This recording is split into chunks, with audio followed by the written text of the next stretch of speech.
போன வீடியோவோட continuation video தான் இது. பொள்ளாச்சியில் நாங்கள் 4 நாள் ஸ்டே பண்ணியிருந்தோம். 3ஆவது நாள் நைட்டு வந்து அந்த ஊரில் எங்களுக்கு தெரிஞ்சவங்க ஒருத்தவங்க இருக்காங்க. அவங்க ரொம்ப கம்பல் பண்ணி நான் தான் சமைச்சு கொடுப்பேன் டின்னருக்கு அப்படின்னு சொல்லிட்டு சமைச்சு அவங்க ஹஸ்பண்ட்கிட்டையும் பிள்ளைங்கக்கிட்டையும் கொடுத்து அமைச்சிருந்தாங்க. இவங்க யார் அப்படின்னு பார்த்தீங்கன்னா, எங்களை வந்து அந்த 3 டேஸும் வந்து கார் டிரைவ் பண்ணி எல்லா இடமும் சுற்றி காமிச்சார்ல, அவங்களுடைய தங்கச்சி ஹஸ்பண்ட் அவங்களோட பிள்ளைங்க. அவங்க வீட்டில் இருந்து தான் அன்றைக்கி நைட்டு எங்களுக்கு டின்னர் வந்திருந்தது. நமக்கு முன்ன பின்ன தெரியாத ஊரில் யாரோ ஒருத்தங்க வந்து நைட்டு மெனக்கெட்டு நமக்காக சமைச்சு தராங்க அப்படின்னும் போது ரொம்ப ரொம்ப சந்தோஷமாக இருந்துச்சு. நம்ம மேலே உண்மையான அன்பு அக்கறையும் இருக்கவங்க மட்டும்தான் இதெல்லாம் பண்ணுவாங்க. நாங்கள் அங்கே ஸ்டே பண்ண 3 நாளுமே நிறைய ஹோட்டல்ஸில் விதவிதமான ஹோட்டலில் சாப்பிட்ருந்தோம். ஆனால் ஒரு சாட்டிஸ்ஃபேக்ஷனே இல்லை. காசு வந்து நிறைய கொடுத்து சாப்பிட்டாலுமே வீட்டு சாப்பாடு மாதிரி இல்லையே, சிம்பிளாக இருந்தாலும் வீட்டு சாப்பாடு இருந்தால் நல்லாயிருக்கும் அப்படின்ற மாதிரி தான் நமக்கு தோணும். அதுக்கேற்ற மாதிரி அவங்க அன்றைக்கி எங்களுக்கு சமைச்சு கொடுத்துருந்தாங்க. நைட்டு டின்னருக்கு வந்து பார்த்திங்கன்னா தோசை, அதுக்கப்புறம் இட்லி, சட்னி, சாம்பார் கொடுத்து அனுப்பிச்சிருந்தாங்க. நான் ஹஸ்பண்ட் 2 பிள்ளைங்க, நாங்கள் 4 பேர். ஆனால் எல்லாமே அவங்க எக்ஸ்ட்ராவே கொடுத்து அனுப்பிச்சிருந்தாங்க.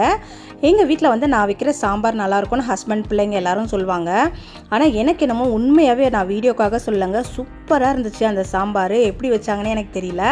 சவுச்சவா இல்லை நூக்கலான்னு தெரியல, அந்த காய் போட்டு வச்சுருந்தாங்க. அதுக்கப்புறம் சட்னியும் ரெகுலராக நம்மளாம் அரைக்கிற தேங்காய் சட்னி மாதிரி இல்லை, சூப்பராக வித்தியாசமாக இருந்துச்சு. ஆனால் நல்லா இருந்துச்சு.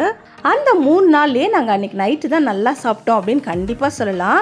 நம்ம வீட்டில் சமைச்சு சாப்பிட்ட மாதிரி ஒரு ஃபீல். அதுக்கப்புறம் சாப்பிட்டுலாம் முடிச்சுட்டு உடனே அவங்களுக்கு ஃபோன் போட்டு ரொம்ப ரொம்ப தேங்க்ஸுங்க, எல்லாமே சூப்பராக இருந்துச்சு சட்னி சாம்பார்லாம் அப்படின்னு நாங்கள் சொன்ன உடனே அவங்க ரொம்ப ஃபீல் பண்ணாங்க. அன்றைக்கி காலையிலேருந்து சாயந்தரம் வரைக்கும் சர்ச்சில் வந்து விபிஎஸ் இருந்துச்சு.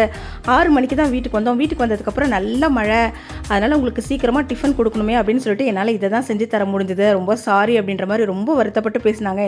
நைட்டு டின்னருக்கு சூப்பராக சாஃப்டான இட்லி, தோசை, சட்னி, சாம்பார், இதை விட என்னங்க வேணும் அப்படின்னு சொல்லி ஒரு வழியாக அவங்கள சமாதானப்படுத்திட்டோம்.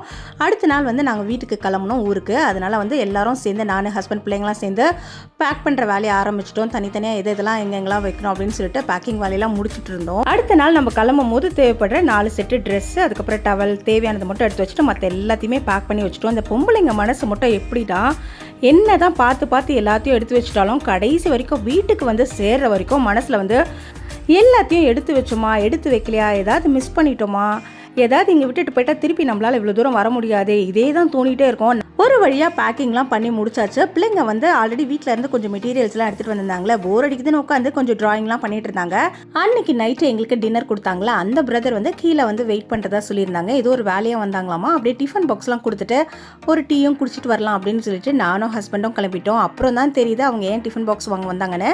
அடுத்த நாள் மார்னிங் பிரேக்ஃபாஸ்ட்டும் நாங்கள் கொண்டு வரோம் அப்படின்னு சொல்லியிருந்தாங்க. இவ்வளோ சொன்னோம், ஆனாலும் கேட்கல. இதுக்கப்புறம் என்னாச்சு அப்படின்றத அடுத்த வீடியோவில் பார்க்கலாம். இந்த வீடியோக்கள் பிடிச்சிருந்தா லைக் பண்ணிக்கோங்க. தேங்க்ஸ் ஃபார் வாட்சிங். பாய்.